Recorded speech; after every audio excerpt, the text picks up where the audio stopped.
We're here. We're back for another Eidolon Post-Mortem. Did everyone stop at the convenience store, get your snacks? Oh, I already ate an entire bag of combos for today. I've got a Baja Blast next to me, so... That's sick. I've also got a Mandarin Orange. I have nothing, but my girlfriend is cooking dinner in the other room, so... Oh, nice. Hell yes. I did my best to get all of the notable chili snacks from the trip. I've got some, little, pressed cured meat stick things. I've got a hot dog. I've got combos. I've got chips. I like that you said pressed cured meat sticks, like as though, you know, like combos, they pay us, apparently, but not Slim Jim. I mean, it's not a Slim Jim. And okay. Neither were the ones Chili had. Oh, okay, uh-huh. Yeah, Luke. They were little mini weenies, which I couldn't find, so I found the next best thing. Mm-hmm. Okay. We did a whole season of this dang show, y'all. Yeah.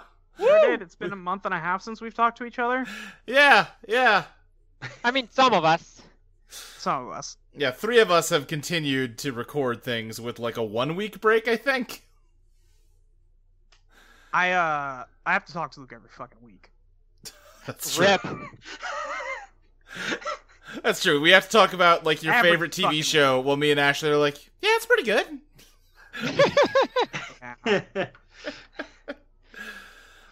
We have a bunch of questions. Molly, you asked me to paste these questions into the Discord in advance so y'all could think about your answers. And I did do that for all the questions I had at the time, but we got like 10 more since then. It's been 4 days since you posted questions. Yeah. That's fine. Yeah. Yeah. I guess we'll manage. Yeah, let's dive in. Let me scroll up to where I posted those. I should have done this in It's not advance. that far up. But you know what? These are wet and wild episodes. That's not the right thing to say.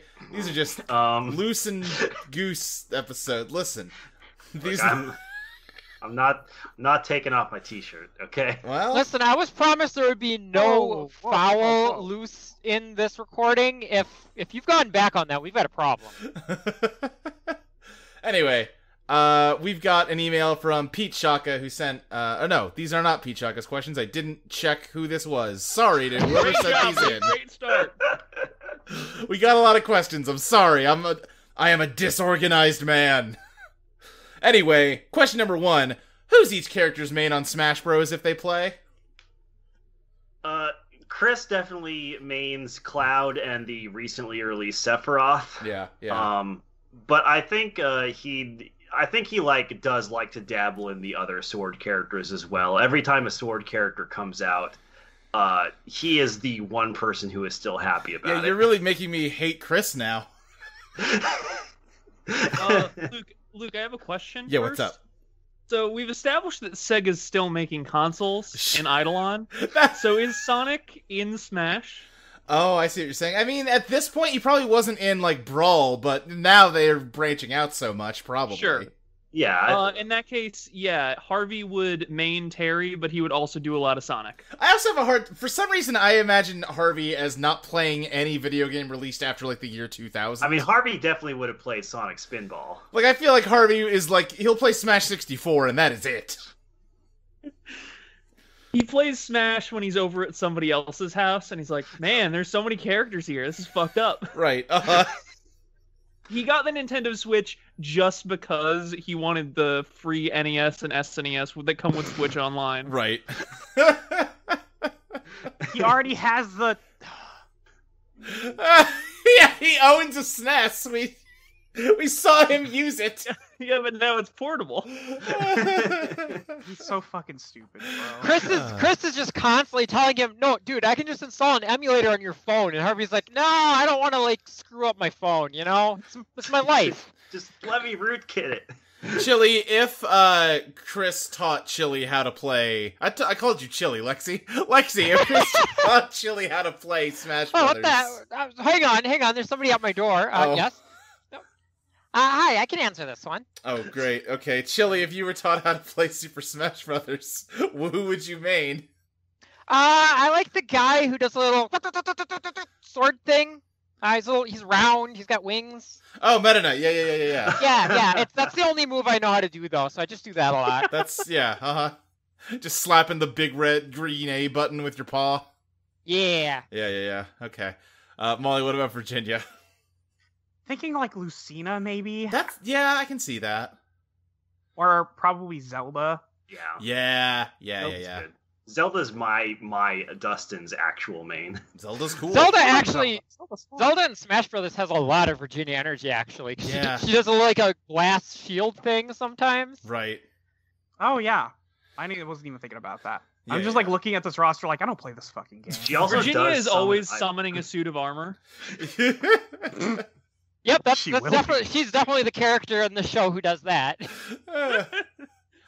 All right, yeah. Let's keep going here. This one's for me. Luke, were there any moments of Buckwild player decisions that you were actually able to predict? In general, we talked about this on Pop. They did not surprise me as much as I maybe made it seem. Y'all, I feel like we were pretty simpatico for most of the campaign. Yeah. You really didn't throw me that much. Like, it seemed like you were generally picking up what I was putting down and, like, leaning into it, as opposed to be like, yeah, well, what about this, asshole? Yeah. Harvey It was becoming pretty a much only- vampire, I feel like you didn't get. Yeah, that one was a bit of a swerve on me, for sure. You can tell because there were a ton of notes for that session that had nothing to do with what happened in that episode. Like, the big battle royale in New Jersey was supposed to be that episode. You put Chris in prison. I did, I just figured you'd bust him out and go.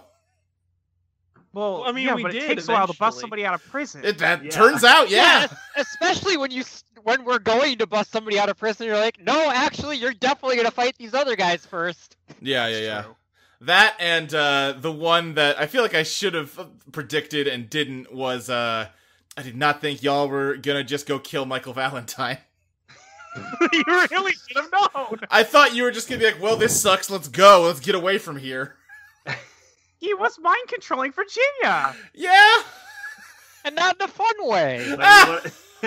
God. What else were we gonna do?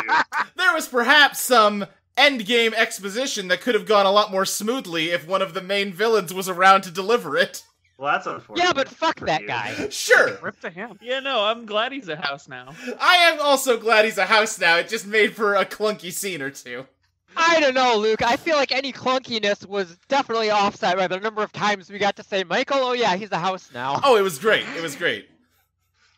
I'm just saying, yeah, having a frogman show up and be like, oh yeah, let me kind of tell you what I think the plot of this is, but I wasn't really here for it, so I don't know for sure, was maybe not the most elegant way to do it. Yeah, but Luke, also I since like when has the Beelzebub. elegance been our goal here? It's my goal. I got like 2. Yeah. Yeah, we have two Ellie characters in this one. I don't know. What were you saying, Dustin? Oh, I was saying I like Beelzebub more, so. That's true. Beelzebub. You know, Beelzebub whips. I cannot wait for him to show up again in season 2. Fuck us over, probably. Oh, Probably. that's almost assuredly.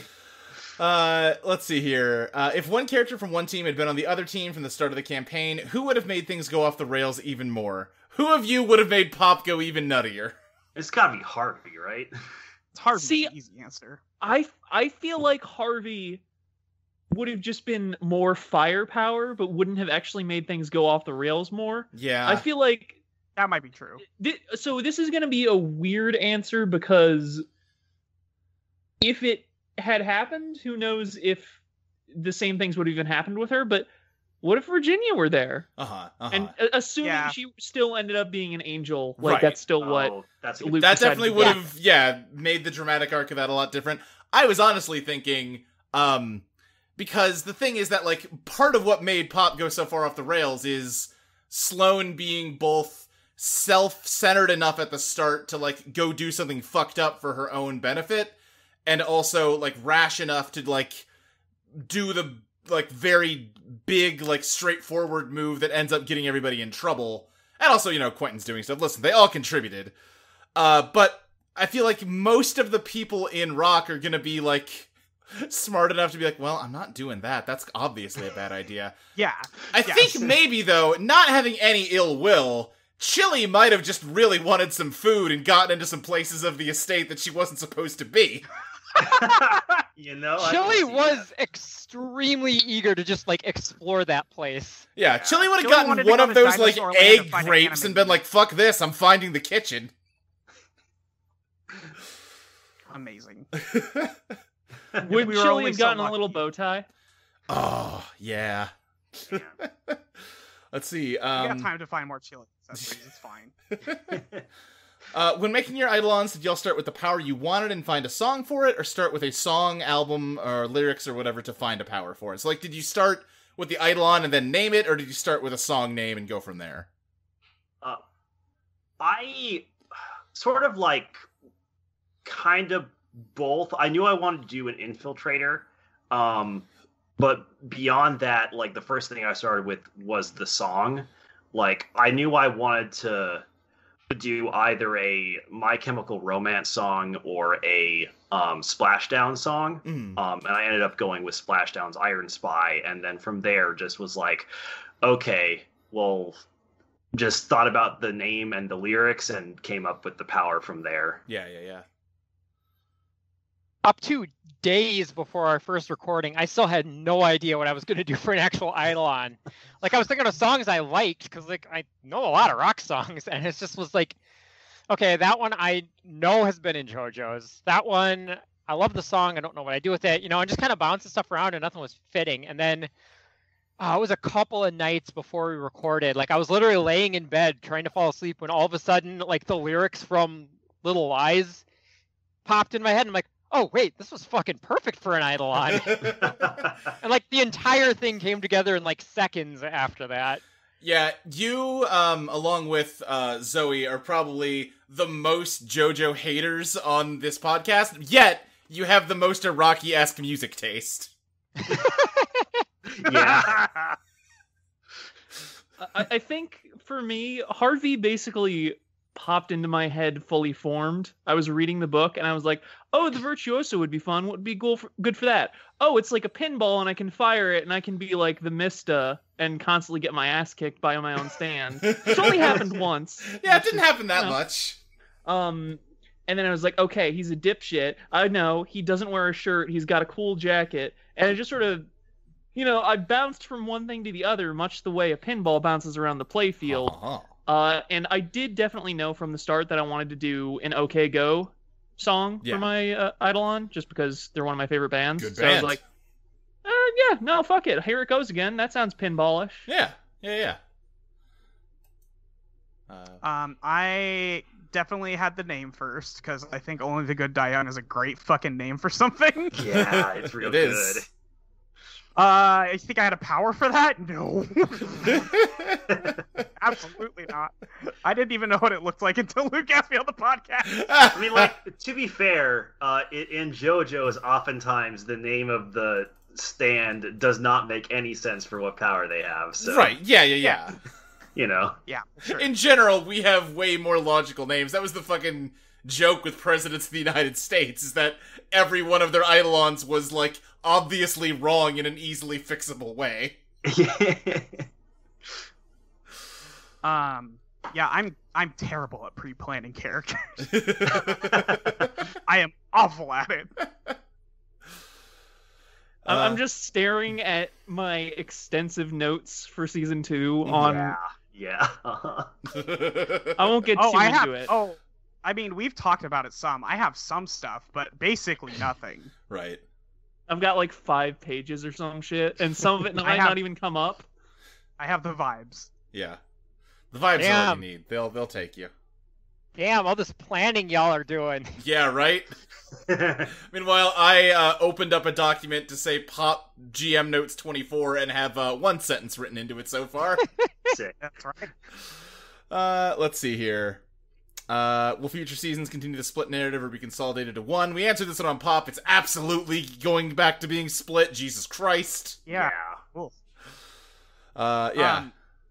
I think we have to meet up at the end, but Like I said on Pop, I have no idea if and when you'll all meet again. The end seems like the most logical point for it to happen, but who can say? Yeah. possible it could be. But I can't imagine us doing it for more than, like, a couple episodes. I can also imagine it being a case of someone being like, yeah, I just can't make this work, sorry, and we just can't do a crossover. Like, to an extent, it is determined by people's schedules. Mm-hmm. I think it might be neat if we can't do a full one again, which, boy, it was hard enough to do it the first time.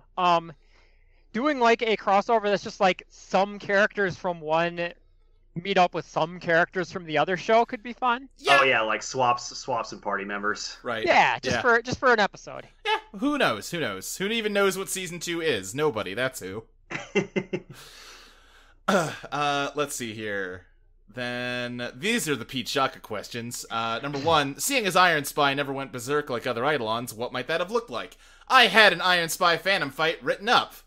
Yeah, the GM notes. Yeah, I was deciding between whether to have Here It Goes Again or Iron Spy go berserk at the end, so I had to write up ideas for both of them. The idea for Iron Spy was going to be basically that Flamingo Chris took control of Iron Spy and was going to try to assert itself as, like, the real Chris. Because that was already, like, an anxiety that Chris had expressed back at the Neutral Milk Hotel. Yeah. And that, I ended up not going that way, mainly because that seemed like it was too similar to the Ursa Shadow fight that had just happened. Also, I just don't see Flamingo Chris doing that kind of thing. Yeah, for sure. Yeah, I think it would paint Flamingo Chris in a more antagonistic light than intended. Agreed. Very sinister. And I also really wanted to name an episode Here It Goes Again. Yeah, that's fair. I wanted to use that lyric quote for the show notes from, like, the beginning. Let's see, what else we got? Was there a greater plot in mind for Ruby Wednesday at some point? Kinda. You blew her up quick. Well, right, Yeah. So originally she was gonna be the Cecilia character, and then I think just because you created Cecilia during character creation and like had a bond with her in Virginia, I was like, okay, well it should be Cecilia then, not Ruby. And then I blew her up, and then I was like, I don't know, I feel bad about blowing her up. Here's just a fun thing where she actually lived, and this will come back somehow later. It'll be fine. And then it didn't really. She found her dad. She found her dad. He sucks. It sucks.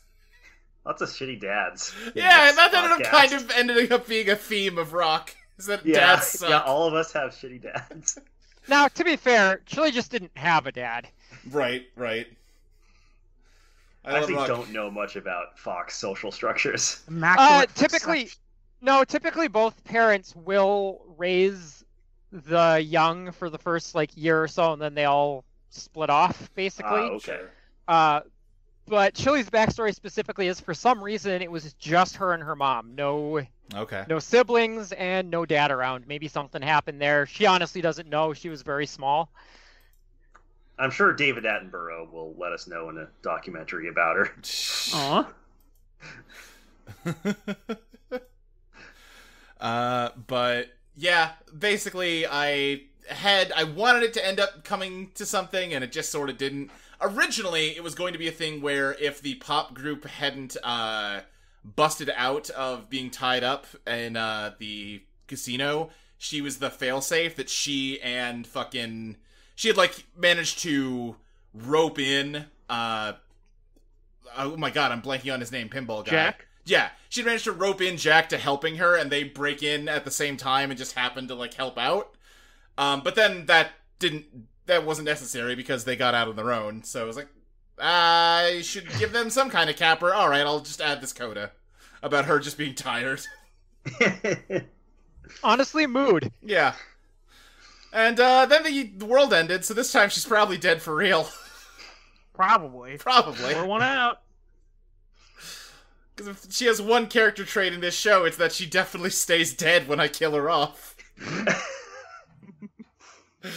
Maybe that's her Eidolon. You ever thought about that? She just can't be killed? Let's see here. If the Jawbreakers received their Eidolons the way the Pop Crew did, which tarot cards would they have grabbed?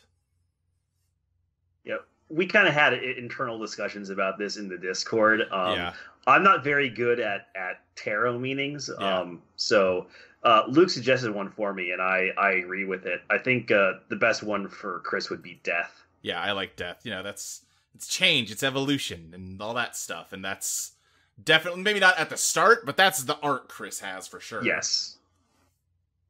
I'm only just getting into tarot, but I feel like Chili, at the start of the game especially, is like quintessentially the fool. Yeah, she's full of potential. Yeah.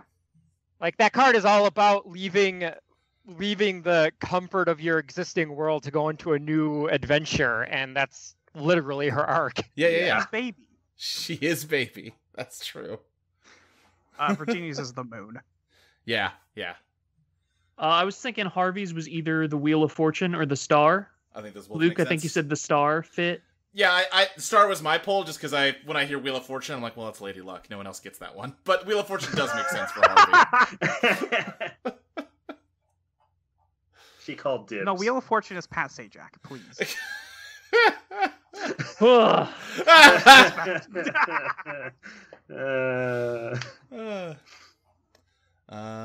Lost my place here. Let me find where I was. Okay, here we go. Howdy, y'all. Hope everything's going well for y'all. Thanks for the very good content. Y'all are great at weaving an enticing narrative and help spark my own creativity, launching me out of the major funk I've been in recently. That's nice of you to say. I forgot to send questions for the pop Post-Mortem, so please convey these sentiments to them as well. Anyway, here are some totally random questions that I'm asking for no reason.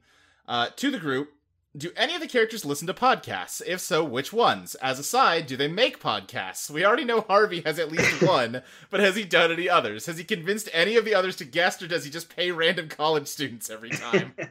I think he probably convinced Chris to guest like once or twice. Okay.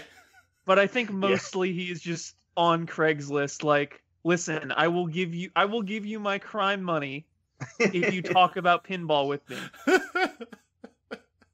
He's desperately been trying to get Virginia on the podcast for like a year, and she's just like, I don't know what pinball is really. I'm imagining him trying to get that, like, bartender at the very start of Rock 1 that is, like, asking you guys how your weekend was and immediately regretting it. Because you're a bunch of dorks. I made a kind of joke about it when I did the in-character ad read, but I do genuinely think that Chris has a YouTube channel that he uploads like his urban exploration to. Yeah. As well as like occasionally, like when Chili learns a new trick, like he'll record her and upload that. Sure. Though he is, and although he does like that. Everyone seems to like Chili. He is mildly jealous that those always get more views and likes than his urban exploration videos. If Chili can start a podcast, what does she do? I think actually at some point in the future, Chili's going to get super into VTubing. Sure. Perfect. Her VTuber avatar is literally just little eyes, and like she just sits on her lap and just records plays herself. Super Smash Brothers and mashes the A button as Meta Knight. Yeah, exactly. Big scandal when whatever weird Eidolon magic she's using to actually be able to record her voice fails, and for a while all they can just hear is Fox screams. Just a lot of yipping. Chili the Fox voice reveal. Let's see here. How old is everyone? Or, how old were they before the world ended? I believe I said Chris was 21. I always imagined him as like a senior in college. Yeah, like end of college, and I think we said Harvey was like 25-ish. Yeah, somewhere around that. Yeah. They're like 26, 27, but granted, like technically 3 or something. Yeah, like 10. Yeah, Chili's at the ripe old age of 2. Damn. Virginia goes by anime rules. Right. Yeah. I don't like it when you say it, but it is true. What were the characters' childhoods like? Any interesting childhood stories? Wait, this is Victoria. Somebody in the Discord said, sorry, I put Victoria instead of Virginia. You are in good company because I made the same mistake like 3 times in the early episodes. Sure did. Does Virginia even have memories of a childhood? Did Michael bother giving her false memories when presumably he removed anything about her creation and getting taught how to exist and whatnot? Or is it more of a hazy idea of a memory where, if asked about, like, the name of the school she attended, she may remember that she went to a school, but can't quite grasp what it might have been called? Do you want to start with everyone else so we can circle back to the Virginia stuff? Yeah, that's fine. Yeah. Chili, what was your childhood like? We kind of touched on it already. I actually got into this a bit on Twitter one time, which good luck fucking finding that now, because locked accounts don't get much, don't let you search back too far. Yeah. But yeah, no, Chili, grew up in an alley behind a pasta emporium, and, Forgot about Pasta Emporium. Yeah, it was just her and her mom until, she got old enough to be off on her own, and, her mom just kind of left, so she hung out back there until she got chased away. I've actually got the details of how that happened and how she met Chris and stuff kind of in my head. Yeah. Now, Lexi, is it deliberate that this is upsettingly close to Garfield's origin story? No! Where he was born in an Italian restaurant and that's why he loves lasagna? Now, Chili did get into the pasta emporium one time and eat a whole bunch of pasta that they were cooking. Uh-huh. But... Uh-huh. How does Chili feel about lasagna? Oh, she likes it. How does she feel about Mondays? Indifferent. Does she know what a Monday is? Yeah, no, days of the week isn't really a concept she's had to worry about in the, 5 days she's been sentient. If confronted with an obnoxious, smaller, cuter version of herself, what country would Chili conspire to ship them to? I don't think Chili knows other countries. Chili suddenly asking Chris, so Chris, what are borders about and why do we have them? No. Chili implicitly understands borders. You got to realize that's a very important concept in the animal world. Yeah. I'm just saying, fan artists should give me art of Chili as Garfield and Chris as John. Oh no! Oh no! Italian Chili. Chili is honorary Italian. Chris, I feel like you're the person we got the least of their childhood from. Yeah, I think. So the thing about Chris's childhood is that it's largely uneventful, and I touched on it a little bit in the early episodes with Chris's frustrations about his life up to now, and that one of the major reasons he even joined the mob or did his urban exploration and stuff is that it was a kind of a way for him to act out, I guess, and do something that was not on the specific path that his parents laid out for him. So Chris's life is one of not really hardship, but rather of almost smothering care. Sure. I suppose you could say. I haven't really thought about interesting childhood stories though. Yeah. That's fine. And also some of this stuff I want to save till season 2 because I discussed some ideas with Luke a couple days ago. Yeah, but I told you that these ideas are interesting, but they don't make any sense because Chris died along with the rest of the universe. So. Oh, right. Yes, that's a good point. Rip. Maxie, what about Harvey? So I think Harvey kind of had the opposite childhood experience from Chris. Yeah. His dad died when he was pretty young, is what I've been figuring. Probably when he was just 6 or 7. And that's kind of why he ended up latching on to Jack Stern so much as a surrogate father figure. Yeah, I forget how much of this was stuff you actually told me, but in my mind, Harvey as a kid was a little orphan ragamuffin stealing change out of arcade machines that the arcade Jack owned. A fucking Dickensian child. Yeah. I don't know that it's quite that bad. I don't think he was wandering the streets, but please sir, can I have some more quarters? Please sir, can I have another pinball? I've been picturing him as not a good student, not great at making friends, and the arcade was kind of his refuge. Okay. And he definitely did the quarter on a string trick. Sure. Well, I apologize for implying it was more like what I said through the Teoth monologue then. Oh, no, no, I mean, that monologue I think was still spot on. He was a lonely fucking kid. Right. Yeah, it was general enough that it still applies, I think. Yeah. So then, yeah, with Virginia, I definitely took it as she kind of, I don't know, I went to school, that's what people do. Yeah. Yeah, I think it's definitely that latter part. Yeah. Where like she remembers that she went to a school. Because like when Michael asks her like what school did you go to, or where did you go to school, she said she just says Las Vegas. Right. Duh. Yeah.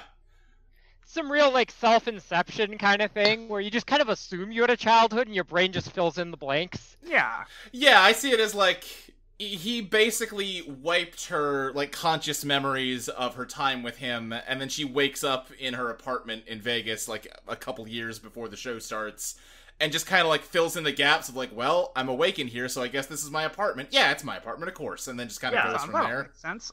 Just like Roxas. Yeah, much like Roxas. Yeah, sure. I don't know enough about Roxas apparently. What are you Don't worry, I, I know like enough Kingdom about Hearts 2. Roxas. Yeah, didn't I you like play Kingdom Hearts 2 a lot. How do you not know about Roxas? I know about Roxas. I just, that doesn't Okay. seem like Kingdom Hearts 2. I don't know. Okay. Let me tell you about Roxas. New hit podcast thought- from Audio Entropy. No. I thought you were referencing like 358 over 2. No, I was specifically referencing the prologue of KH2. Yeah. Hey, you Yeah. want to talk about the prologue of KH2? I'm probably going to be leaning into that a little bit at some point. Interesting. Alright, yeah, let's see here. Will backstories ever get more thoroughly explored, or will they remain just as is currently stated, allowing people to come to their own ideas, conclusions for the characters? Well, again, the characters all died and the world ended, so I don't really think there'll be an opportunity to explore any of this. I mean, I just mentioned I've got some ideas kicking around for some prequel stories about Chili. Sure. Yeah. I just don't see how they could ever come up in the show. Oh yeah, no, I mean it's all extra canonical. But... Right. Lexi is the meme of like the thin book, the OC backstory I say versus the OC backstory I have in my head. Right, yeah. Yeah, Small book. Eidolon Rock if Chili had a gun. Yeah, I was thinking the same thing. Chili very easily could have had a gun. Yeah, at Little Lies many could have points. picked up a gun at any time. Borrow Chili something, doesn't want a Chris. gun. No. No, Chili hates guns. Yeah. They Guns are kill their loud. parents. Yeah, I think the short answer to this is, I don't know, fucking spoilers. Sure. Like, maybe? Who knows? Who could say? Yeah. How do y'all feel about the fact that other people, i.e. fans, will have their own headcanons and interpretations of your characters that will probably diverge from your own? Is it an everyone's ideas are interesting and they're all valid in their own ways, or is it more of a think what you want but you're wrong and the only true version of my character is my own? I think largely the former, unless it's, again, I don't know where Eidolon is being talked about other than like people on Twitter that I'm not following, and well, I can't follow everyone on Twitter, but like I mostly only know about what people are saying either in the Audio Entropy Discord or the people I actually already follow on Twitter. You heard it here first, listener. Dustin's too much of a big shot for you. it's more like I just don't know that many people. Sure. But yeah, I think it's largely the former, unless it would be something that just feels totally wrong for how like Chris would behave, I guess. But like largely, just whatever, do what you want. I don't care. Yeah. I want to qualify that even in the most broad sense, everyone's ideas are not necessarily interesting or valid because, like, there are definitely things you could think of for our characters that are just straight up wrong. Do you have do you have something in mind? In the sense of, like, morally. Sure. Yeah, that's sort of what I was getting at. Yeah. There are lines that I feel would definitely cross where any of us are, Sure. are morally, and that's not cool. Yeah. But I mean, as long as you're not going weird or gross places with the characters, yeah, I mean, I'm not a huge fan of hyper control over intellectual property. Like, Yeah. write Chili the Fox fan fiction. That'd be awesome. I don't think I get to end the season on like a weird, ambiguous note that's open for interpretation and then get mad at people interpreting it. Yeah. Yeah. I reserve the right to contradict your headcanons at any point with whatever I come up with my character. That's Yeah, about That's the pretty much how I feel. Yeah. Yeah, do what you want. Yeah, it's the Star Wars Extended Universe out here. Yeah. Follow up, in that vein, if someone were to ever write a fic, they wrote fix, so I don't know if that was autocorrect fucking them or if they meant like fix fic or what. I'm gonna just guess it's supposed to be fic. Write a fic about any of the characters. Would you like to see it, or would you rather people kept that to themselves? Yes, I want to see it. I would read the fuck out of Eidolon fanfiction. Are you kidding me? I may not ever say a word about it, but I'd read it. Yeah, same. I have explicitly asked that Eidolon appear in as an AO3 category at some point. So I would read any fanfics that are not sexual in nature. yeah, okay, yes. Yeah, you can send those ones over to me. Do not, under any circumstances, sexualize Chili the Fox. That's my only requirement. Don't actually send your sexual fanfics to me. Real early Let's Plays vibes on that one, huh?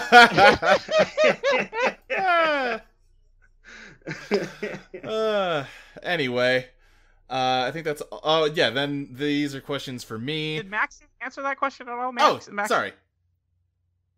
I feel like I did. Did I not? Not yeah, I think you said that you'd love to see it, right? Yeah, no, I love to see it. It's good. Okay, I wasn't sure. I just think I didn't hear you. That's all. That is entirely fair. Yeah. Anyhow, let's see here. To Luke, how do you go about planning out campaigns? Do you come up with broad strokes before you begin, meticulously plan everything and rewrite as necessary, or do you just wing it and work in a narrative later? I'm GMing my own Eidolon campaign, and it's only my second time as a GM. I try not to plan too much so my players can roleplay more, but how little planning is me just not doing my job as a GM? Am I overthinking? Any other tips would be appreciated. So, mostly I kind of wing it. With Rock, I said, okay, you're gonna be, like, gangsters. It's gonna be Golden Wind from JoJo, basically. It's gonna be, like, a road trip thing from Las Vegas to somewhere on the East Coast. I just picked New Jersey out of a hat. And you'll just get attacked by Eidolon users along the way, and it's gonna be, like, a drug deal, and, it's probably gonna be, like, Eidolon drugs. That's fun. And, then we fucked up and killed off Virginia in episode 2. And then that, like I did not have Lady Luck in my notes at all.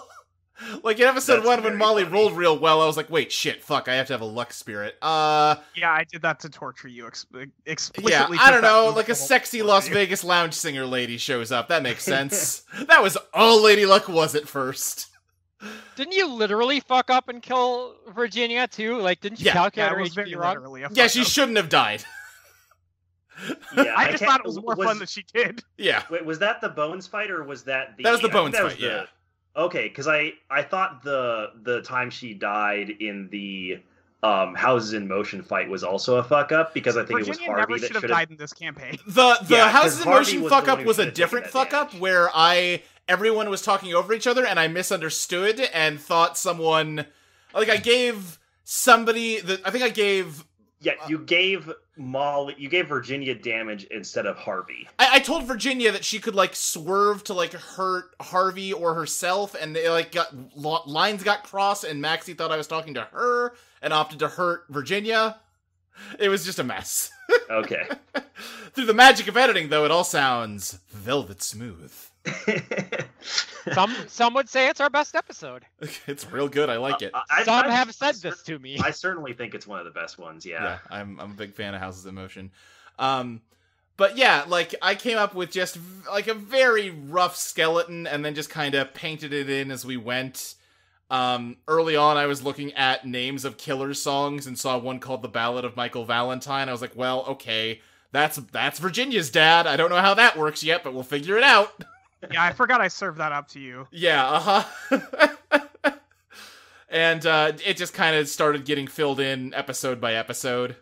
Yeah. Here's a fun fact about Virginia dying. That episode 2 death is the only time I lied about what I rolled. Great. Because I failed the death roll. I thought that would suck, so I made it make success instead. Yeah, if we're revealing the only time we ever cheated, the only time I did was when Luke explicitly told me to before the roll. Yeah, and the time I told you to ended up getting cut from the episode anyway.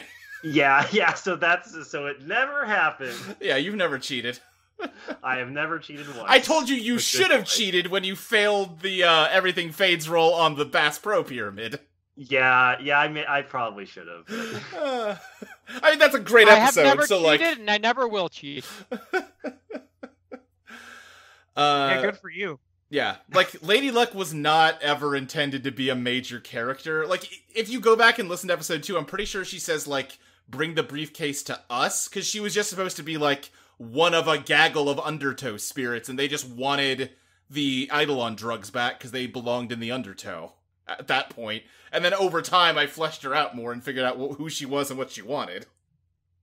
When Lady Luck took the chip that contained Chris's genius, Yeah. she threw it on a Yeah. betting table. Yeah. So how'd that go? She was only ever playing against herself, so it doesn't really matter that never Yeah. came up again. She just gave it to the gambler and was like, "Here, I love this." She was just fucking around because she's the Joker. She Yeah, is the okay. joke. And also, I allude to that roulette table in an episode of Pop, because at that point I hadn't figured out that Pop was a prequel. Yeah. You know, So to answer your question, nothing fucking matters. Just do whatever. Just do whatever.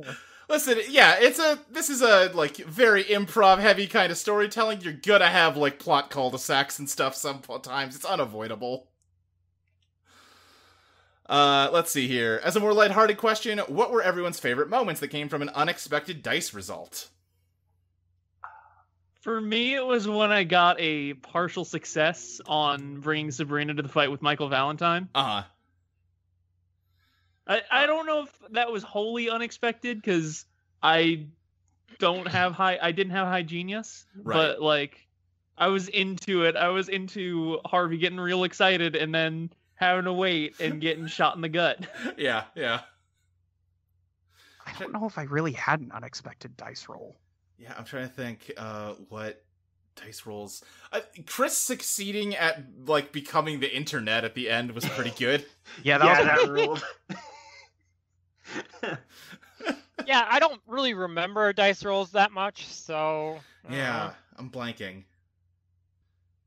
Sorry. There are a lot of questions. We can just keep going. Yeah, let's just keep It's trucking. fine. Hello, I'm assuming Luke or Molly. It's me, because I forgot the password to the Eidolon Gmail, so I can't give it to Molly. And also, he's never tried to change it to give it to me. Yeah, I could fix this problem very quickly. You could fix this problem very easily. And you This have set not. of question Fix is this from problem 21st. right now. I This set could. of questions is from 21st century, by the way. Yes, that's true. Here are a few questions for the Rock Cruise Post-Mortem. What was the goal of their road trip? I'm not sure I fully understand what Lady Luck's endgame was. Understandable. Neither did Luke. I did! I understood! That No, game it was wasn't, getting Luke. paid Explain for us. it. Okay, yeah, no, sure. So, in Pop, Lady Luck's original idea was to, because James was so, like, desperate and depressed, she thought exposing him to the heart would make the heart eclipse. And then that didn't work out, I think because Gabe gave him that little pep talk and that, like, soothed him enough that it didn't work. So she had to come up with a backup plan. She tried to kill Ron Wee and couldn't.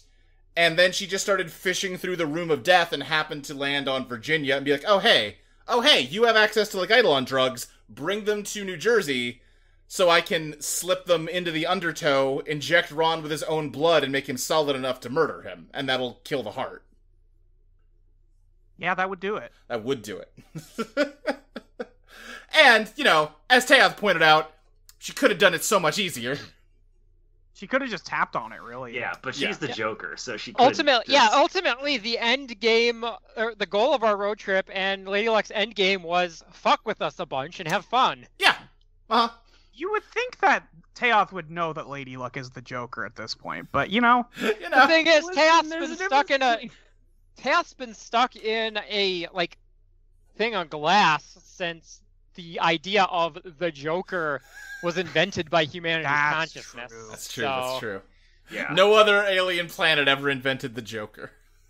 but it is a type of guy. Joker voice, no other species could. Joker was the original type of guy. He was Yeah. the first type of guy we came up with. The first type of guy we made up to get mad at. Literally, some caveman had a really bad day and was like, well, guess I'm gonna become the Joker. Right. Let's see. Rock had a lot of moments that made me shout. What was everyone's favorite whoa moment? Burning down the house. Definitely burning down the house. Yeah. That's a good one. Yeah, it's a good one. I knew that was coming, so I can't say burning down the house. Right. I liked when Virginia stabbed Cecilia. That was pretty woe to me. That was pretty well, but I didn't like it. Yeah, that was a I bad didn't woe. like it, but it did make me say whoa. Yeah. I really liked Molly having like the brain blast that she can use Virginia to turn the humans into glass. Yeah, that was good. Yeah. Also, Molly using Joker's Wild to sever herself from Michael. Yeah. Hell Yeah, yes. That's one that didn't really make me go whoa because I knew it was happening. Yeah, I That told was, that was Lexi such about a it, like, good 2 one months to in advance. punch. Yeah. Yeah, that whole I had- episode whipped ass. Yeah! Yeah, we had multiple people planning their own sides of this thing. Right. Except for Completely Chris didn't know independently. what the fuck he was doing. No. Let's see. The singers were a really cool idea. Did the team know about them at all before the episodes came out? No. Oh, nope. Yeah. No. One of the best parts about listening back to episodes of Eidolon was there would be a bit at the end that I didn't know about. Yeah, the singers were a thing. I think I talked about this on one of the episodes. Maybe I didn't. I don't remember. The Road to Nowhere fight kinda didn't work as well as I wanted it to, and I realized that the problem with it is that if you were, say, watching a JoJo's Bizarre Adventure episode with an enemy stand with that power, you would have constant cutaways to the bad guy, like monologuing and explaining it so you're not fucking lost, which you can't do when you're locked into the party's point of view. So the stingers were basically just a way for me to, like, cut away and show other things happening in the world without holding up the game sessions with random narration that didn't matter. Yeah. Yeah, let's see here. If the season had had a happy ending, what would have been President Godlove's first few acts? Okay, I actually have a list of 4. Great. right. Switch to metric for most purposes. Okay. Keep Oh, thank Fahrenheit. Hell yeah. Theft is legal if you're homeless. Okay. Because that's both that both solves crime and homelessness. Right. That's a That's self-solving efficiency. Sick. 3, and this one's pretty obvious, large-scale public works project centered around government-funded arcades. problem. Of course. And then once all those are taken care of, and this is sort of the big one of the administration, is to gradually succumb to corruption from the absolute power of the office in the presence of Henry Dracula within his soul. Okay, yeah, of course. Naturally. It's That doesn't really impossible sound to like be an a act. president and be a good person. It's Right. just- Exactly. Alright, and then we've got, what is Chili's favorite snack in the end? So, here's the thing. That flamingo was really good. Oh But now that it's like kind of her best friend, she feels weird about that. So she tries not to think about how good it was. no. Oh, So- oh boy. So her answer to this is going to be that steak she stole from Harvey, because food that wasn't supposed to be yours is the best food. Sure. I'm always saying that free food tastes the best. Yeah, thank you, 21st Century, for all of those. Next, we've got a question from Kane. If you'd been a player in the other game, do you think you'd have played a similar type of character to what you did this season, or would you have gone with something distinctly different or used a different type of Eidolon? No one would have used a different type of Eidolon because we assigned them to make sure every playbook got covered. Yeah. I think Chris largely would have been the same, because, like, it would have still been in college. Harvey would have been the same, except that he would have done the same thing that Alexis did, which is not officially enrolled, lived in a van, and sold weed out the back. Yeah. Literally the only difference for Pop Chili the Fox is she probably wouldn't be called Chili because I had y'all name her. That's true, That's yeah. true. Yeah. I don't know if Virginia would have been the same character. I tend to find the characters when I play rather than beforehand. Yeah. Hang on, there's a fire truck going by. Uh-oh. Yeah, so that it would be very much based on like the people around me. Mm-hmm. I had no ideas for Virginia. Yeah. I knew I'd get there, but Yeah, for sure. That segues well into this next question. Rock Post-Mortem questions from Lucas. Were there any plans for Virginia's old casino to get involved before it was decided she was an Eidolon? you tell me, Luke. No. I like, while y'all were creating characters, you were giving me a lot of, like, local Las Vegas stuff, and I wanted to be like, Yeah. guys, we're gonna leave Las Vegas in, like, 2 episodes. You shouldn't put all the... Oh, well, okay. I mean, what else are we supposed to do? We all lived in Las Vegas. You could have had, like, an aunt in another state or something. I don't think I could have. Maybe Luke. not. Well, first of all, sure you could have. A cousin? You could have brought the cat back. That's true. Brought the cat back. You As, like, a could have stowaway. brought the cat back at any point, Luke, and you She didn't. could have. That cat could have been a recurring character, somehow always popping up. Yeah, voiced by Kate Mulgrew. You know, since it was only the end of the world for humans, that cat might still be alive. Yeah. Yeah. Who can say? Then, were there any state names that Luke wanted to use but didn't? So the way the state names happened was way early on. I asked everybody to give me a list of 10 nouns with no explanation for why, and then I would just go through them when it was time to write up narration and pick one that I liked for the state, and then come up with a dumb joke, like reverse engineer it from the word. So I've got the list here. I'll just give you them. Let's see. Yeah, because I don't remember what nouns I gave You actually might have forgotten to give me a list. Did I? I think you Oh, might whoops. Oh, well. have. Yeah, I think I just had ones from Molly, Lexi, and Maxie, which were plenty. My bad. Yeah, it's fine. It happens. We weren't gonna hit all 50, so. Nah. So yeah, Maxie had Gateway, which we used, Stone, Cinnamon, Wax, Spear, Clover, Fan, Eyeball, Flamingo, and Softball. Oh, man. Flamingo ended up being way more important than you think. Yep. That's still my favorite, like, Chekhov's gun that didn't have to be a Chekhov's gun. Molly had sword, tree, bow, flower, house cat, pen, hanger, airplane, telephone, and coin. God, I want to hear your house narration. cat on there. I want to hear your narration for the house cat state. I was just thinking that'd be like Florida, and it would be all about fucking Ernest Hemingway's dumb 4-fingered cats or whatever. Except Florida already has one. Oh right, they're the 12-gauge shotgun state. I forgot. What? What? You don't You remember forgot that? your best joke. Oh my god, I don't remember that. It was at all. from the New Mexico stuff, because New Mexico's the sword state, and it was all about, like, it dates back to a historic duel between the governors of Florida and New Mexico. It was like I a forgot 5-sentence about that. setup for the joke of 12-gauge shotgun state. I forgot about that. It's been a long time since then, so. It has. And then Lexi had Scampy, Friendship, Volcano, Snowman, Elasticity, Spirograph, Tire, Bongo, Snow, and Modem. Those are some obtuse ones. Yeah, did I use any of yours, Lexi? I don't know. You just said with no qualifications, give me 10 nouns. And when I hear that, I hear word challenge. Yeah. I would have loved to see the modem state, though. Modem state was always one that I was, like, on the brink of doing. Like, oh yeah, this state is just wall-to-wall data centers now. Oh, man, Chris would love that state. Yeah. So, there you go. Then we have, for the players, if you could play as any of the enemy Eidolon users, who would you pick? Oh, gosh. Oh man.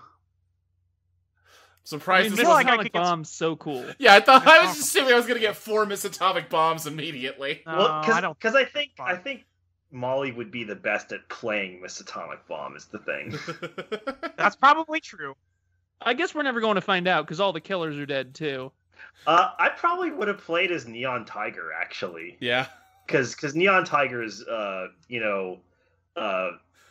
power set kind of appeals to me. I think Neon Tiger's my favorite one. It's a really fun He's one. a very polite man, and he has a cool power. I mean, I just became one of the enemy Eidolon users, so I guess y'all actually know my answer to that one. Yeah, that's true. I think Dustland Fairy Tale would be fun. Oh, yeah. Yeah, that was a good one. Yep. Alright, let's see. What about Lexi? Lexi have Oh, one? sorry, yeah. Fuck, Lexi. I don't know. That's fine. Then we get to one from Grief Ninja. Was there any particular reason Virginia was raised on a diet of almost entirely Wonder Bread? Because Michael's a fucking abusive piece of shit. Yeah, because he's the worst and also is Luke's grandpa. Yeah, he's based on my grandpa, who... My dad had more to eat than frozen peas and Wonder Bread. He had, cereal and bologna also. But, Oh, boy. basic idea. Oof. Yeah. Yeah. You had brought him up to me before that episode, and then I heard that, and I was like, ooh. Ooh. Yeah. To be clear, I did run that by you to make sure it wasn't too much for Virginia. Yep, everything was cleared. Yeah. We got from June, let's see here. For Luke, did you have any ideas about how not to trap Virginia into dying if Michael got killed, or did you just plan to roll with whatever happened? I think if you hadn't done something clever, Virginia just would have died, and, like, that's the thing of how this system works, is you never die permanently. You know, you always get to choose if you want to come back, it's just gonna cost you. Yeah, we don't have a permanent death if you don't want it. Yeah. Oh, I had something to say about the last thing. Oh. And then now I forgot. Sorry. It's not your fault. Sure. I realized it after you started reading the next part. Okay, well then I rescind my apology. Fine with me. And I'll ask the same second question to the rock group that I did to the pop group. What were everyone's favorite moments that came from an unexpected dice result? I think we covered that one. Yeah. Probably covered that one from June. This one comes in from Robin. How aware of the Michael Valentine plot was Molly before his appearance in the show? If she wasn't aware, was Virginia having the last name Valentine just a lucky coincidence? We talked about this a little bit already. Yeah, I didn't know shit. No. And Luke knew from episode 2, and I want to say that Luke is a rat fucking bastard because he said he had something fun for me, and I was like, that's cool. And he's like, I'm gonna go tell Zoe what it is. And then he went and told Zoe what it was, and then Zoe messaged me and said, I have something so cool about Virginia that I can't tell you. So, absolute fucking bastard. It was a cool idea, and I needed to tell somebody who was close enough to care, but not so close that it would be a spoiler for. So you told Zoe? Uh-huh. Oh. When the angel reveal happened in episode 9, I took that to Zoe and I said, is this the thing? And she was like, no, that's nowhere near the thing. What if I just told the thing Luke told me? And I was like, well, let me ask Luke first because that might still come up. And it's a good thing I asked Luke first because it came up 4 episodes later. So, okay. How the Michael thing came about was, like I said, I was looking at lists of killer songs for inspiration. I saw the Ballad of Michael Valentine. I was like, well, okay. Got handed that one. And the original idea was like, he's like your dad or something. Maybe you don't really know him. Who knows? I don't really know. He shows up pretty early on in the codas. Yep. I think episode 3 is when he first shows up. Yeah. And that was just kind of the thing. I didn't have anything concrete, but I also knew that, like, we talked about it. You kind of, like, fumbled a little when I asked you for details about, like, Virginia's life and apartment and stuff. And I was like, oh, well, that's interesting. Why don't we just, like, pivot and use that and make this, like, a fucking Bioshock thing or whatever? And that's why you're like that. And then time went on, and I started introducing angels as villains in Pop, which was not part of the original idea of Pop at all. And it hit me like I was going through what angels would be good to pull, and I was like, well, you have to have Michael. He's an archangel. Wait, fuck, I already have Michael Valentine. That's gotta be... oh, okay. No, here we go. Michael Valentine is Michael the Archangel, which makes Virginia also an angel.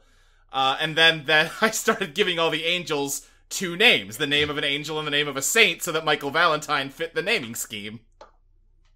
Does Virginia Valentine fit the naming scheme? Not technically, but Virginia, like, is close. It's close. It's like Virgin Mary. Like, it's yeah. It fits it well enough, considering she's not directly an angel. She's a weird, like, descendant of an angel. Yeah, you've got a double saint name. Like, she's not from the Light Room, so it's different for her. Yeah, and the fun thing is, I did almost name her Faith, but then remembered that the name Virginia is in Only the Good Die Young, and I was like, I'll just lean into it. Yeah. So, yeah, that's Michael Valentine. God, all this because you thought Only the Good Die Young sounded like a good name for something. Yep. Yeah, that's... And you were right. You were completely right. Yeah. It all works out. Yep. This one comes in from Nick. What are Harvey's personal top 5 pinball tables? Do any of the other characters or players have any hot pinball takes? This is from, Drashura. Sorry I said your name on the pod. Didn't say your last name, at least. So, Shit, do I still have the bumper to bumper list? I need to see if I still have the bumper to bumper list, because that one's okay. Yes, I do. Great.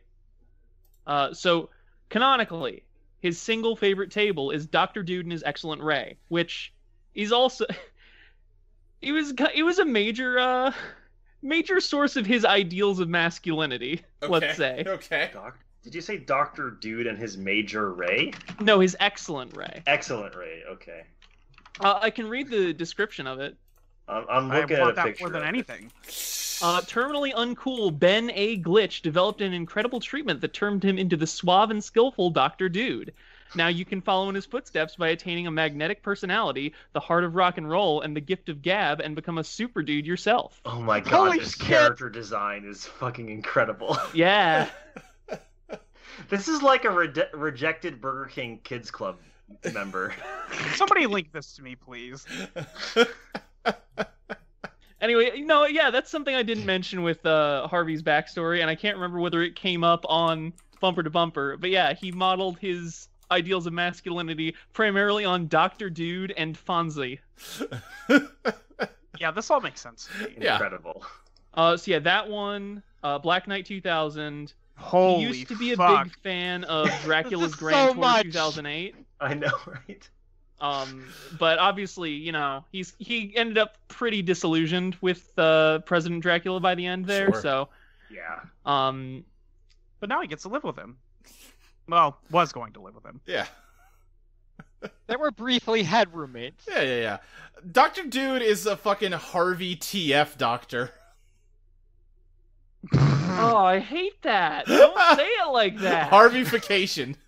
Oh boy. Next Oh. question. I'm out of here. Next question. So speaking of our AO3 page,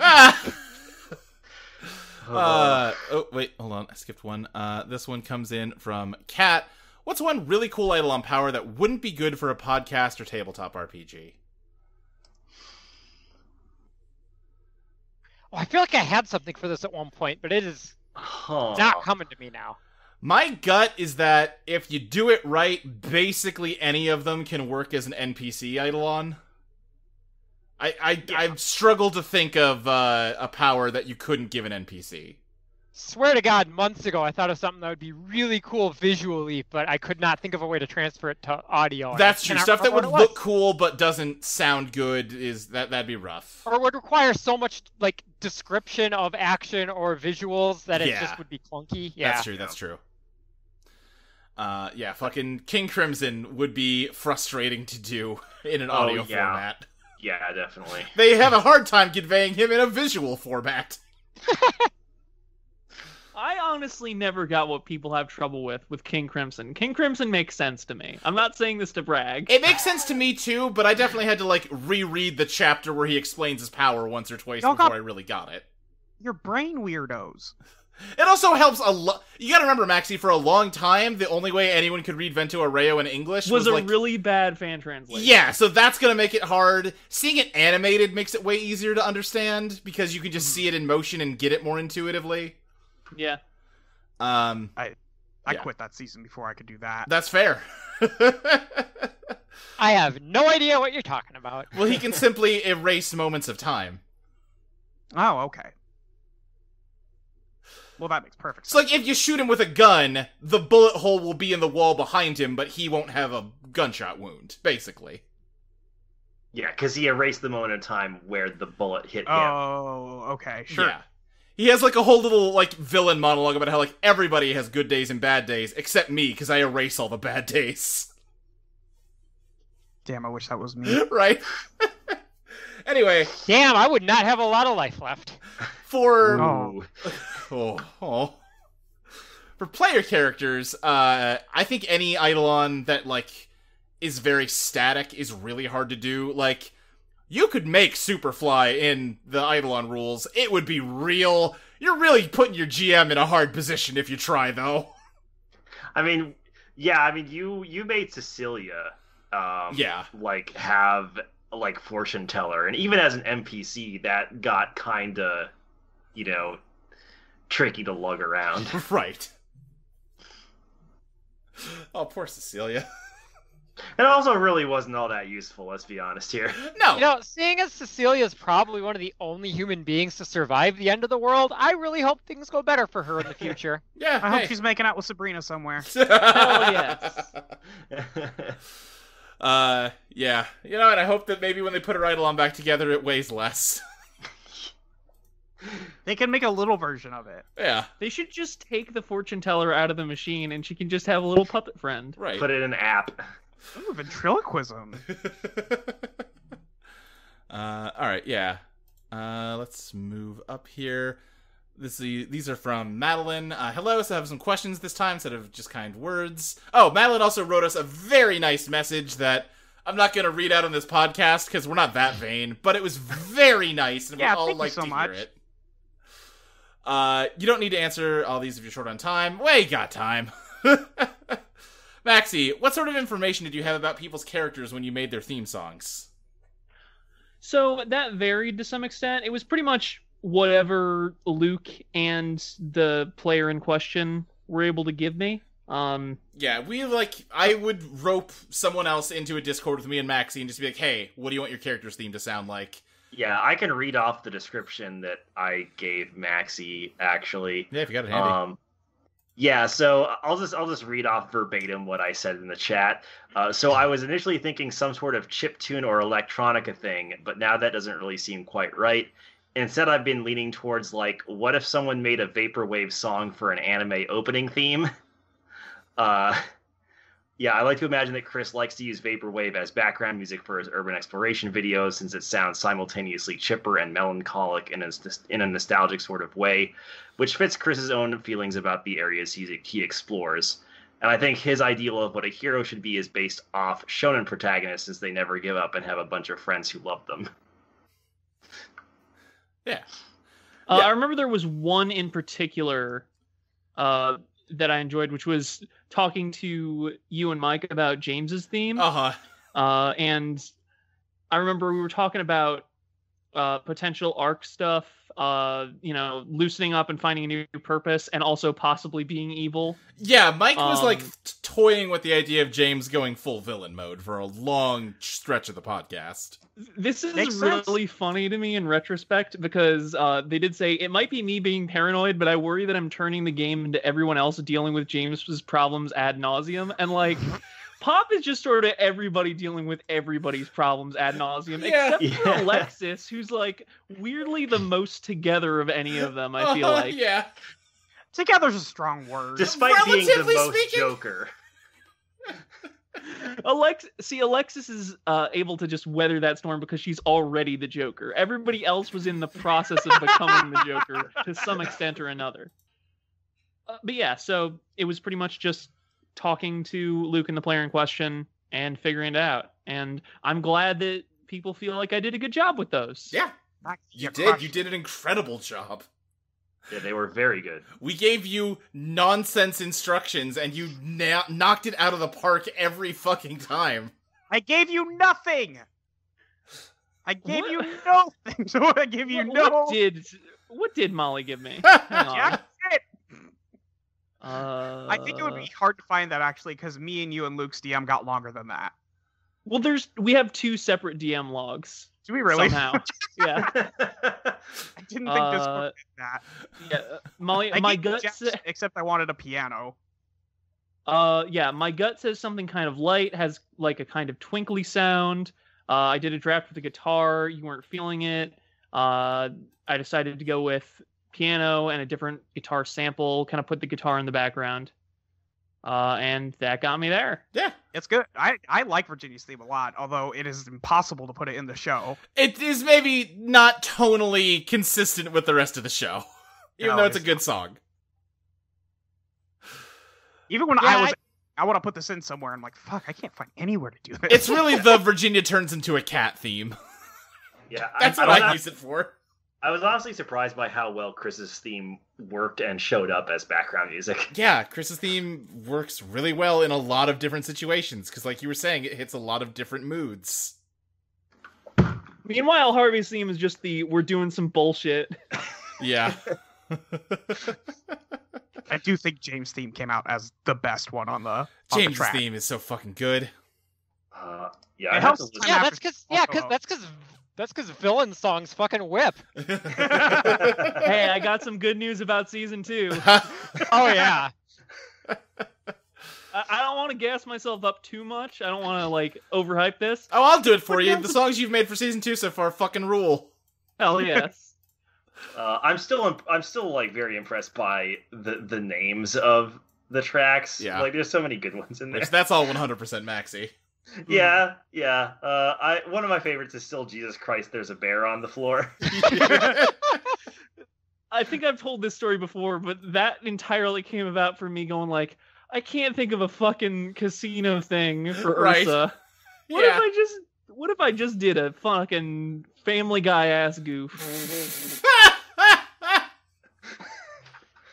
Let's see. This is another question for Maxi. Sometimes people like to listen to podcasts on faster speeds. Did you take this into consideration at all when creating the soundtrack? Absolutely not. No. Though I did. Those people are weird, and whatever that does to our production values is on them. Unless they're listening right now, in which case we love you and you're great, and you're right actually. No, absolutely not. I will not budge on this 1x speed or get out. I want their fucking Patreon money, you guys. We gotta. You should listen to us on half speed so that you have twice as much content. That's what I was gonna say. One thing I did find out doing the what was it, Pop 23, I think, is that all the Maxi songs sound real cool when you slow them down to half speed. Yeah, but also it's disturbing enough that it actually caused problems for some that was the listeners. one I slowed down so much that it took the entire length of the episode, so it was just a weird rumble you couldn't even really hear, but it just made you upset for some reason. I could hear it. It was a lot. Listen, people talking, I'm not going to pick up any of that shit. A low rumble or high frequency sounds, I'm all on those. I liked it a lot. I think it's very cool. I also had no compunctions about putting out a version that didn't have it. Yeah. Oh shit, I was gonna say something else. I forgot that one now. Oh, I was gonna say all you who listen to 1.5 speed, 1.75 speed, you're all perverts. That's what I was gonna say. I'm with you on this, Molly. United Front. Ugh. All right. I just can't do it. I've tried. I've heard other people do it. I just can't. Yeah. There are so many times where I've been like, okay, if I speed this up, it would really make editing take less time. But then I do it, and I'm like, no, I can't work with fucking timing like this. What the fuck? Oh, yeah. No, you can't do it while you're editing. Let's see here. Then we have a question for everybody. Your party was smaller than Pop's. Do you think this affected your dynamic? Not too much. It was a little bit tighter, but it's only one person different. Yeah. Yeah. Also, we had a GNPC with us for half of it. Did have Cecilia for a lot of it. Yeah, but she also just vanished whenever it was convenient. She was also there when it was I think the closeness of the party came about way more because of the characters we created and just our personalities. Yeah. Yeah. Over anything else. We aren't, I think, as a group, very personal conflict driven. Sure. Yeah. Just in real life and also in a lot of the games I play, I am a conflict averse person. Sure. So Chris generally went along with things more often than not. I'll say, on my part, having one less person, it made it easier to juggle everybody and make sure that I was shifting focus to everybody in equal measures. Yeah. I think with Pop, my main thing with Pop is that I feel I should have given Alexis more to do. Maybe I will in season 2. Except she's dead. We have time. There's time. She's dead now, though. That's true. She is dead. What are you gonna do? Rip. Yeah. This is another one for Maxi. Were you satisfied with how things with Harvey's mentor resolved? Do you wish you could have made a reappearance in the finale somehow? I think it would have been cool if we had gotten another confrontation between Harvey and Jack, but at the same time, there was a lot of shit going on, and I'm fine with him falling by the wayside. Yeah, I can imagine a situation where Jack replaced one of the throwaway Eidolon fights. If instead of fighting Stand, you fought Jack again. Okay, but Stand whipped. Stand was such a good fight. I'm glad that all of you like Stand so much, because that one is the most throwaway one to me. It's really fun though. It definitely is. It's a really funny joke is the thing. It's really funny, and I got to do maybe the dumbest thing with a wild card book. So That's true. With the laser pointer, that was good. Yeah. We did kind of half joke, half seriously say that like at some point Jack should come back and his Eidolon is upgraded to the Arcade Fire. Oh, fuck. Yeah, that's right. Yeah, that's all the questions on this one, and we just have one last email. We did it. How did Maxie have the time to be the best character and hit the ball out of the park with the soundtrack? A lot of Maxie love here, and I am for it. I tend to agree. Yeah. I mean, personally, I would say Chili the Fox is the best character, but It's a dead heat, I'd say. Maxie, I why think why are you so great? not to toot our own fucking horns, I think we all did pretty fucking good. Yeah. Yeah. But don't answer the question. Why are you so fucking good? It's because I'm trans. Okay. There you go. Yeah, that's true. checks out, honestly. Gives you a bonus multiplier. Factually, being trans gives you a bonus multiplier to electronic music. Sure. That, I've heard that. I have my doubts about that statistic. Well, bonus multiplier, if the base is low, it's not gonna do much, Well, here's the thing, Luke, and you would know this if you were a musician. Uh-huh. The bass is supposed to be low. God damn it. Woo! Motherfucker. Got his ass. Well, that's all the emails we've got. Let me refresh this, make sure that we didn't get any While you're last minute doing here. while you're doing that, I asked Oh. specifically for things about Chili the Fox, and There I do was- have a couple of tweets here. Okay, Okay. What's up, Dustin? I was gonna say there's a couple in our Discord that you skipped over. Oh, did I? Yeah, there's one that what's the one thing that you wish the most you could have included but never got a chance to? Oh, okay, yeah. That's a good one to talk about. I'm gonna abstain from this because both of them may appear later. Okay, sure. Yeah, this is a little tricky to mention, given that there is to answer, given that there is a season 2 coming. Sure, for sure. If you wanted to phrase these in terms of, don't say things that just never came up, but if if you could almost tease season 2 by saying, like, Okay. "Ooh, I really wish we had X," Yeah, I will say that one of the actual unexpected things that came up, but I think both Maxie and some other people in the Discord noticed some lines that Chris was saying to Harvey. Yeah. I was like, hey, does Chris have a thing for Harvey? I've been shipping Chris and Harvey since Houses in Motion. And I had when I initially conceived of Chris, I basically put no thought into what his sexuality was. Yeah. Just because I intended Chris to be one of the least horny characters in the world. That's just not who Chris is.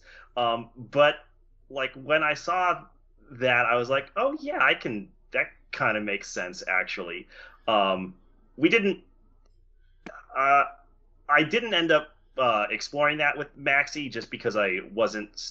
I don't think either of us was really sure how we wanted to approach that. That's a weird thing to do in a game. Totally. I know that I alluded a couple times on the show to the fact that Harvey definitely has a thing for Chris, but yeah, Yes. we pretty much agreed, we probably don't. It would probably feel weird, especially in a voice game, to just approach that directly. Totally. Yeah. So yeah, I don't know if we'll get more explicit in season 2, but it is definitely something that's on our minds. Yeah. Now, when you say more explicit, Not explicit. Again, send those to me. I hope more you're ready straight. for an hour of hot. Fucking I was gonna say more bare straightforward, but Harvey. it's not straight either. We're really gonna be pushing the boundaries into. Can we have the first X-rated actual play? No. there's no way this would be the first. Oh, you're I right. have people I know who do that. It's fine. Yeah. Yeah. No, I mean Luke in one of the play-by-post games we were in. Yeah. Melissa's character and mine had a explicit romantic relationship as well. Yeah. So I'm not a stranger to it. It's Sure. just, we're just not entirely sure how far we want to take it. Totally. And listen, you're both dead now anyway, so it doesn't matter. Yeah, no. Love cannot exist in the time after existence. Right. Did anyone else have one?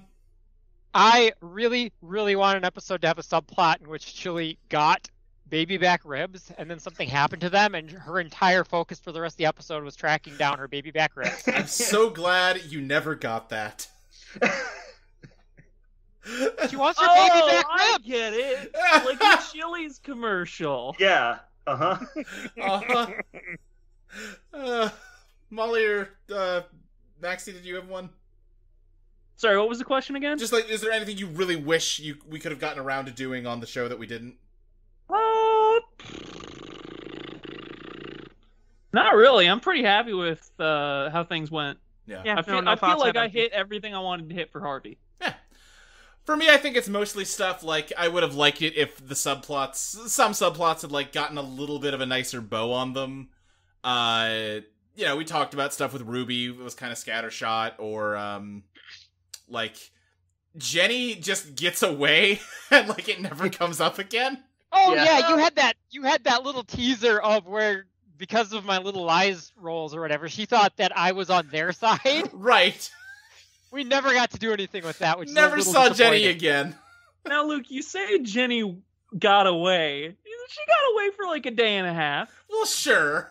I'm just saying, like- it felt like something that should have come back, but there was just never a good organic way to make that happen.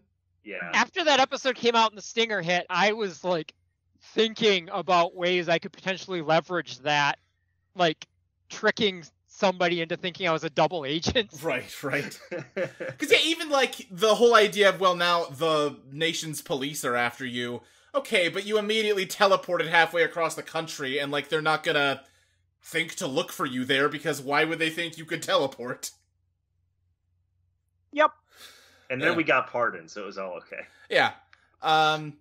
Just little stuff like that. Just like, I said this before, we're improvising this as we go, and that's just going to lead to not everything handshaking as neatly as if it was written down and could be edited and revised until it was, like, perfect. That's just going to happen, and, like, everybody's dead, so I guess I don't have an opportunity to try to clean any of it up in Season 2, but in a different kind of Season 2, that would have maybe been a thing to do. I don't know. I try not to make plans Sure. ahead of time because inevitably it leads to these moments where you're like, damn, wish I could have done that. Sure. I do have exactly one thing I'm planning. Oh. Great. Yeah, exactly one. Some I of will you, and I'm not say- even going to say whom because I don't want to like even give a twinkle of a spoiler, came to me with like Season 2 info that was like, oh, okay, this seems like you've thought about this a lot, and I don't even... okay. You gave us the pitch and we fucking ran. You ran We with it in a did. way I was like, oh, this is a lot of information that I was not privy to, and we'll have to figure out how to take into account. Okay.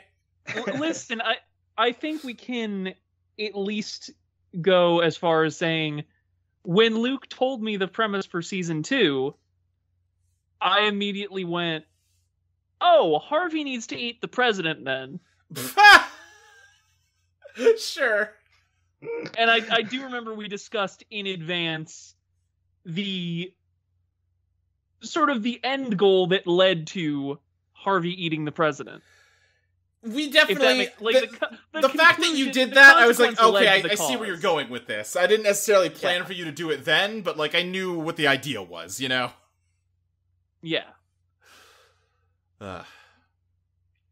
And then I decided to have Virginia like Michael this time Right. Uh-huh. because that's the most upsetting thing that could possibly The happen. most upsetting possible thing. That's not a spoiler. That's in the. It happened in the episode, yeah. Yeah, you'll see how Killer Chris is different. Yep. Dustin, did I miss any other questions in the Discord? Yeah, there's one more. Everyone/anyone else. It's pretty common in role playing for characters to take on a life of their own. Did anyone have an initial idea/direction for their character which was different to where the game led them, or was there any juicy backstory details which didn't quite make it into the show? I mean, for me, the only thing that changed about Chili from how I conceived her is I gave her a power that involved lying, and she's the most earnest and honest being in the world. Yeah, Yeah. pure angel.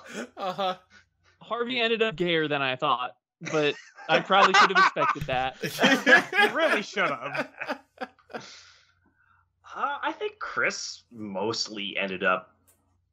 I mean, like the whole taking his genius away was something I obviously wasn't expecting, so that led to a character arc that I wasn't necessarily thinking was going to happen. But ultimately, I think Chris largely behaved and self-actualized how, in the general, idea that I was going with. Yeah, I kind of already mentioned Lady Luck was just like a random like spirit at the start, and then ended up being the antagonist of the game because well, she keeps showing up, she should be important. That's about it, really. I love to influence you by just kind of being passive aggressive at you. I mean, it's a move in the book, Yeah. Yeah, I mean, I put it there on purpose, so. It's gonna be fun one day in the far-flung future when we do Eidolon Ska, and I have to come up with, like, a totally different thing for that can't invoke Lady Luck at all. Yeah, because somebody's gonna play a wild card. Yeah. But, yeah. Lexi, you had your Chili the Fox questions. Yeah, I've got a few people on Twitter ask me some questions about Chili the Fox. At Witsaru asks, what is Chili's favorite PSP game? Chili can't really play PSP, like that system is very much not built for paws. Oh, it's barely built for humans, to be perfectly honest. Yeah. But she likes watching Chris play Lumines. That game is it's got a lot of pretty colors. At Pirate Burger asks, what's Chili's favorite food? If it's her namesake, what's her second favorite? I think Chili's favorite food, as influenced by her childhood excursion into the pasta emporium, is specifically leftover, like, cheap spaghetti. Okay, sure. Okay, yeah. With sauce or without? With, I suppose. I mean, it was whatever was left on those plates. Okay. And at Mallory Mabel asks, Chili the Fox had her name picked out for her. And while I'm sure she loves it, is there a different name she would have picked for herself? And this one I actually thought about a bit because the thing about Chili is when the campaign started, I don't think the idea of naming herself would have really come to her. Sure. Weird, like, fox trivia. In studying, like, vocalization of foxes, it's been observed that parents can make a call that only one of the kits will respond to. Oh. So, to some degree, it's, like, there is precedent within the fox world for, like, having some sense of referring to yourself by something. But I feel like translating that to the way people name themselves would have taken her a while to get there. Right. This question was a good chance for me to mention the extra canonical detail that Chili's full legal name, when she gets her name legalized, will be Frito Chili Pie. Right. Which was just a joke I made on a tweet, I think. Yeah. That was then demanded I make canon. Right. Which and also I'm not changing how I'm crediting Chili, so. Oh yeah, no. Chili the Fox is definitely what she calls herself, but if she ever needs to give a full name for whatever reason. Yeah. If she needs to get a loan to buy a house. Yeah. So the other thing is I've actually put some thought into, like, long-term Chili, like, ideas of where the character would go. Like, you put her in a crock pot when you leave the house in the morning, let it cook low and slow. Yeah. Long-term Chili. God damn so it. my initial conception for Chili was to lean very much into, like, the mythological, like, trickster god, invocation of foxes. And specifically in a lot of Eastern mythology, there's a legend that says that if a fox lives to 100, they can become a human. Mm-hmm. And so I've thought about, like, 97 years in the future when, Chili's still around and she hits that 100. What would that be like for her? And I think she would take the last name Masters after Chris. Aww. And the first name, I think she would go by Val. Oh. as in like Valentine, Aw. Virginia. Mhm. Okay. And Harvey can go kick rocks. No, her middle name would be Godlove. Okay. Hell I was yeah. gonna say Val Danger. Oh shit, Valerie Danger is a great That is name. actually also very good.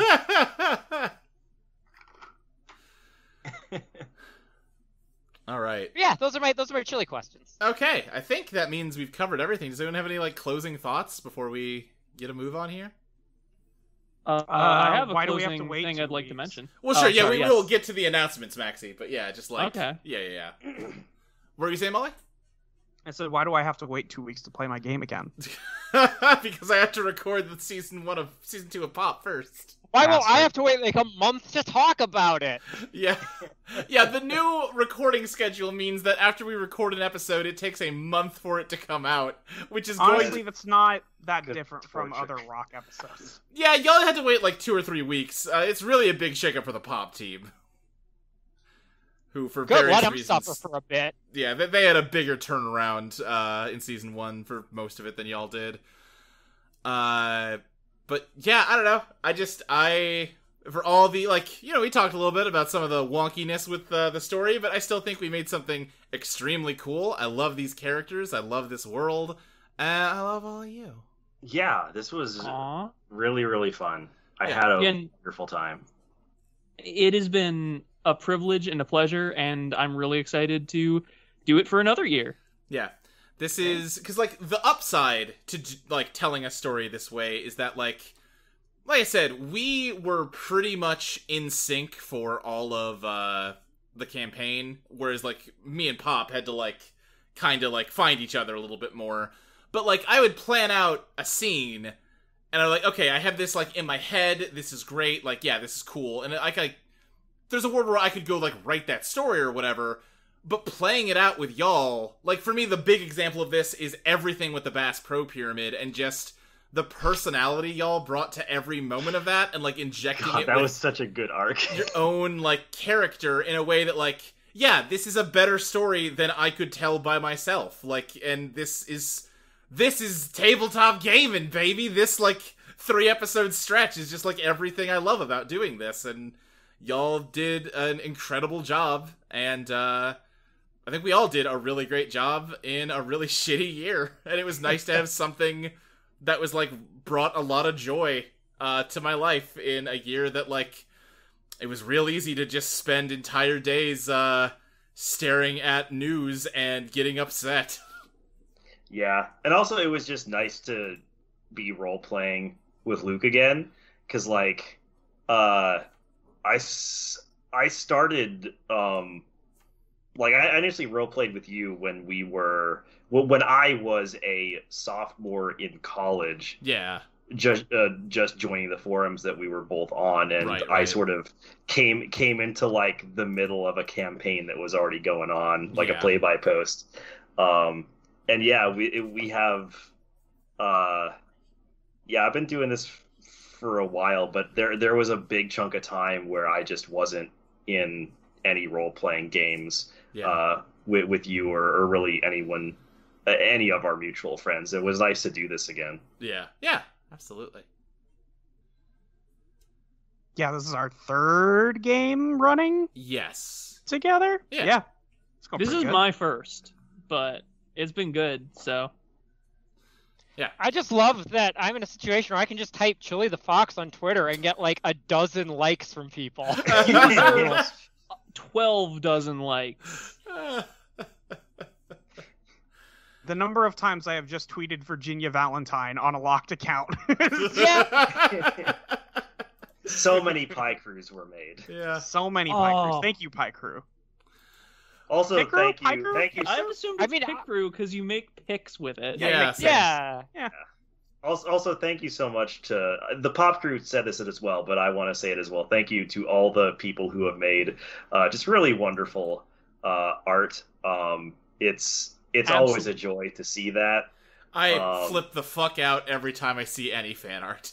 Yeah. Anytime somebody draws Chili the Fox unprompted, I become more powerful. I remember, like, I think one of the first fan arts I saw was when Kane I believe it was Kane made that drawing of Chris in the back seat. Yeah, with like Chili curled up around him. With Chili Yes. curled up around his neck. And I was like, this fucking rules. Yeah. That one's a classic. It's so good. It's good art. Yeah. Hang on, I have one. It was from Don Fluffles on the Discord. Thank you for number one having the name Don Fluffles. That's right. But secondly, making the art of Chili and Virginia at the Neutral Milk Hotel curled up together. It's God, very- yes. Yep. I don't remember this one. I'm gonna link it to you Yeah, right you now should because link it it, lives yeah. on my Good. desktop. All of the fan art lives on my desktop. Oh, right, this one. Yeah, Oh, yeah. this is so good. It's very good. Yeah. I gotta say, like, before the first Neutral Milk Hotel episode, which was when we basically talked y'all into adding the Beast as a wild card Yes. option. Yeah. Molly and I were just kind of talking about, having animal adventures at the hotel, and I think the Virginia Chili friendship is the most unexpected thing to come out of this podcast. That is just so dear to me. Yeah. Yeah, that kind of like really blossomed in the Neutral Milk Hotel portion and took sort of launch from there, and it was really great. God. Wound up becoming an extremely important part of the back half of the show. Yeah. I'm gonna say too, we were talking about like favorite moments and stuff. Oh, when Lexi, you set me up so beautifully for the Neutral Milk Hotel reveal. Oh God. Yeah. You're like, oh boy, I'm glad this place is just a hotel with no funny name. Yeah.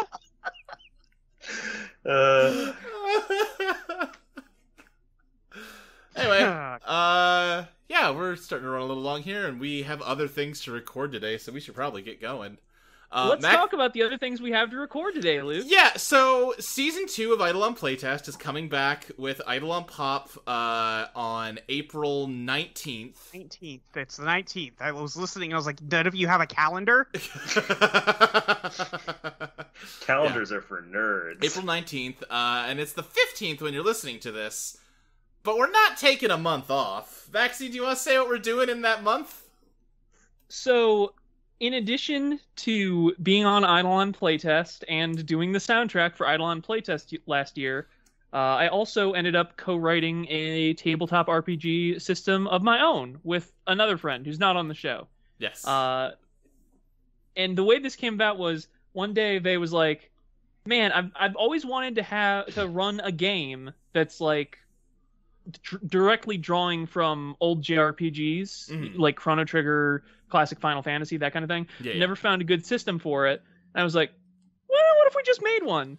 So we did that. And with the permission of Luke and Molly, I've been running a sort of mini campaign of 4 weeks. This is going to be the last week of recording for that, as just sort of a preview of that game and what it's like. And the system, we're actually finalizing layout stuff right now. It should be ready to drop next month in April. Nice. Sick. Yeah, it's called Our Stormy Present, because you didn't say that. Yes, I didn't. Gotta always be I selling, probably Maxie. should have.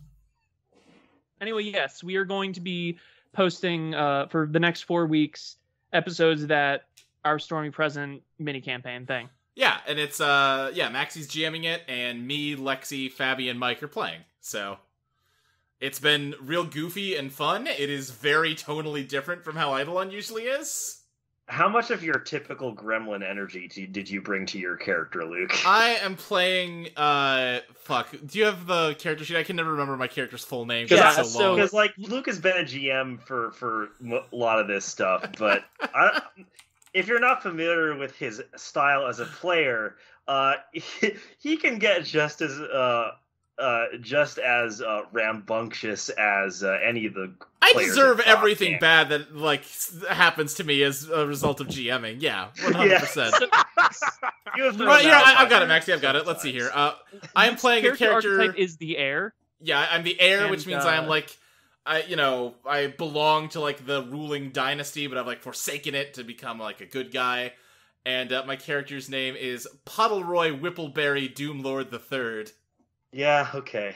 Fuck up. His character is the you know how a lot of like aughts era sitcoms have one designated character that's just like the punching bag for everyone. Like, Yeah.